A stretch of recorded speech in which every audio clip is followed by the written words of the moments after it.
नमस्कार, मैं हूं उन्नति शर्मा और इस वक्त मैं मौजूद हूं महाराणा प्रताप चौक में, जहां सामने महाराणा प्रताप भवन है और ये जगदम्बा माता का मंदिर भी है। और उसके सामने का दृश्य दिखाते हैं हम आपको। इतना कचरा बिखरा हुआ है, यहाँ आप देख सकते हैं कि यहाँ की गाय इन कचड़ों को खा रही है। यहाँ के आने जाने वाले सैकड़ों लोगों को कितनी तकलीफों का सामना करना पड़ रहा हो। नवरात्रि का पर्व चल रहा है, जहाँ एक ओर सैकड़ों लोग जगदम्बा माता का दर्शन करने आते हैं, वहीं मंदिर के ठीक सामने यहाँ इतने अंबार कचरा लगा हुआ है, यहाँ इतने सारा कचरा बिखरा हुआ है। सोचिए, श्रद्धालुओं के साथ साथ यहाँ आने जाने वाले लोगों को कितनी दिक्कतों का सामना करना होगा।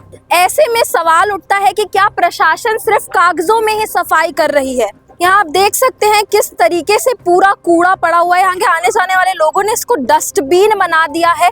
यहाँ के गाय लोग यहाँ के प्लास्टिक को खा रहे हैं और यहाँ के स्थानीय लोगों का कहना है कि उन लोगों ने कई बार कंप्लेंट दर्ज की है, लेकिन साफ सफाई की कोई व्यवस्था नहीं की जा रही है। सवाल ये है कि क्या मंदिर के ठीक सामने और बीच मेन रोड के साइड में ऐसा कचरा, ऐसी हालत होना सही है। अब देखना ये होगा कि इस रिपोर्ट के बाद क्या कुछ प्रशासन करती है साफ सफाई को लेकर। आप इस बारे में क्या कुछ कहना चाहेंगे, हमें कमेंट करके ज़रूर बताएं और ऐसे अन्य खबरों के लिए बने रहे सीजी भास्कर के साथ। धन्यवाद।